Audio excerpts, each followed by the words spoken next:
This is Lewis Hart for Boxing Social in association with Empire Fight Store. Delighted to be joined with Spencer Fearon. Always a pleasure, mate. How's things? I'm decently good. You know what I mean? Let me just say a massive props to my beautiful children. You know what I mean? Because I love my kids emphatically. So yeah.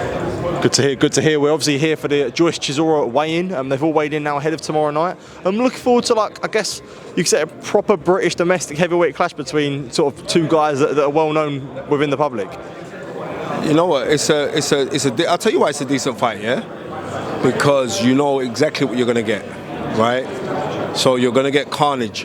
The carnage may last for 3 rounds, but that's what you're going to get. You're going to get, you know what I mean? Especially like where Derek Chisora is at his level or his stage of his career, he's gonna come to fight. He's gonna come to swing, and because of that, it's gonna be exciting. I was gonna say, like, what do you make of it at this point in their career? Because obviously we've seen, you know, sort of there's clear wear and tear on both fighters. So what do you make of this fight being made at this point of both? What I'm trying to say to you, when you're saying like wear and tear, it's like who's got the greater wear and tear? And the greater wear and tear by far is Derek Chisora. Derek Chisora realistically should have retired 8 years ago, right? But it hasn't. It kept on going. He's been in massive fights. He had massive paydays. He's a very astute business person as well. He's very clever, you know. Don't get fooled by Derek. Derek is very, very clever. So he's invested his money well, I believe. But he fights because that is what he wants to do, right?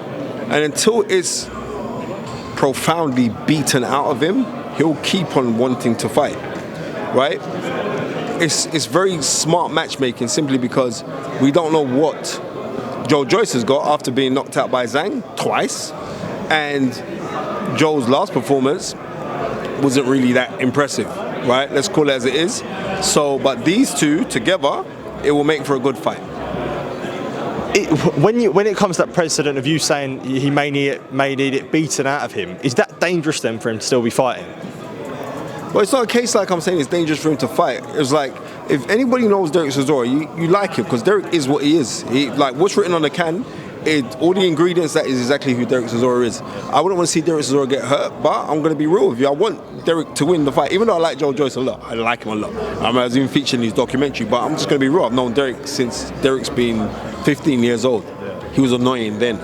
So, right, so I'd want him to win, but I just can't see him winning. I would like to see him win.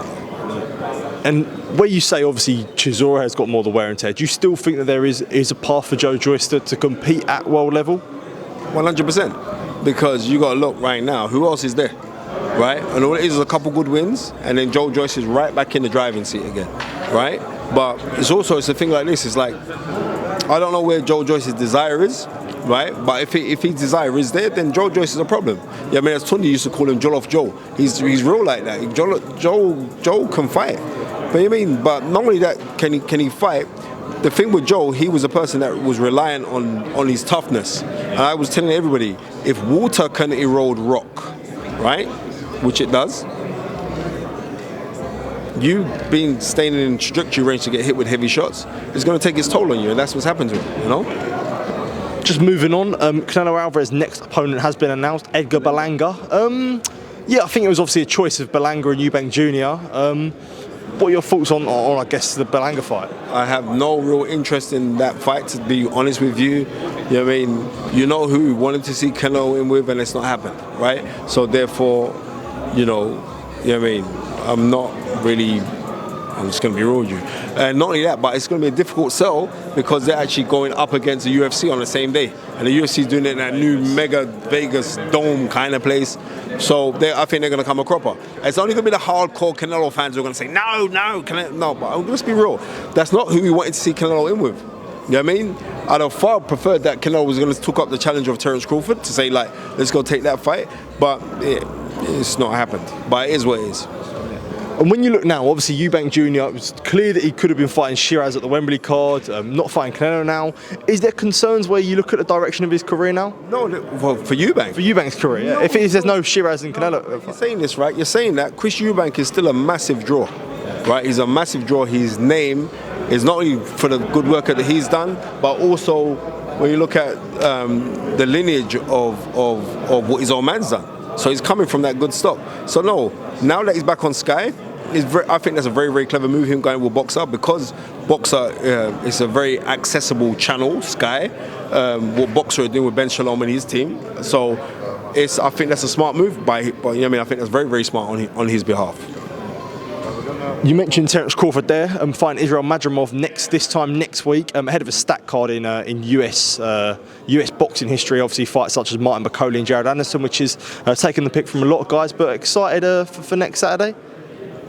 Yeah, because it's a good undercard as well. You know what I mean? I got big up Spencer Fearon because he offered for me to come out there, but it's 6 weeks holiday now, so I can't be going nowhere. And Terence Crawford's a special guy. I'm just going to be real, right? And I think we need to appreciate just how special he is. And then you got to think, if he goes up now and he wins the junior middleweight crown, that's going to be his fourth world title. I mean, at 4 different weight divisions. He's going to be a world champion in 4 different divisions, right? That's incredible, because the first guy to do that was in, what was that? 1988 was Tommy Hearns was the first guy to do it, right? And then from then, you know what I mean, it's Sugar Ray Leonard done it, and then, you know what I mean, Roberto Duran did it. But when we look at it, we're saying to ourselves, like, that is really, really incredible what Terence Crawford is doing. Terence Crawford is a fantastic fighter, man. Just so talented. And I think it's good now that he's linked with His Excellency Turki Al-Sheikh, because everybody would say, Terence Crawford's hard to deal with. You know, I know him really well, right? And he's one of the coolest guys that you ever get. You know what I mean? Look at it. How many times I've been on a podcast or Fight Is Right, and I'll just phone him up. Yeah, and he's like, he's pretty chill guy. He's a cool guy, man. He's a cool guy, and I'm glad that he stuck to his guns of how he is. He hasn't changed his personality. You know what I mean? Because loads of people change their personality to rectify their reality, not knowing that when you're rectifying your reality, it's not the reality that you really want. So he stuck with his guns, and now it's paying off for him. So massive congratulations to Terence Crawford. I mean, Eddie's claims was that Madrimov is his toughest test so far of his career. Do you think so?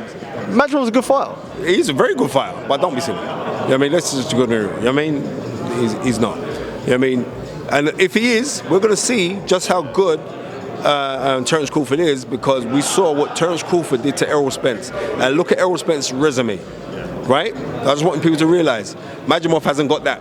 Madrimov hasn't got that.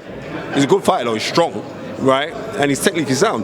But I'm telling you, there's levels to this. There is levels to this, and we're going to see the levels come next week.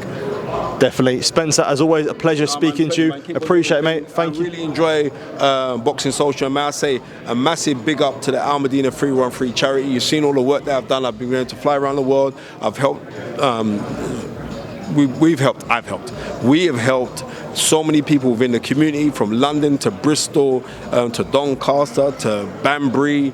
We've flown out. I've been to Jordan, I've been to Bosnia and Herzegovina, you know what I mean, and we're doing something now for helping the survivors of the hurricane in the West Indies. That's the next move that we're doing, that's the next project that we're doing, and it's like I said, I'm really, really grateful to be in the position that we can give back, because I'm not the best of people, but where it is, I try to do my best. Brilliant. Spencer, as always, mate, really appreciate it, mate. Top man, thank you.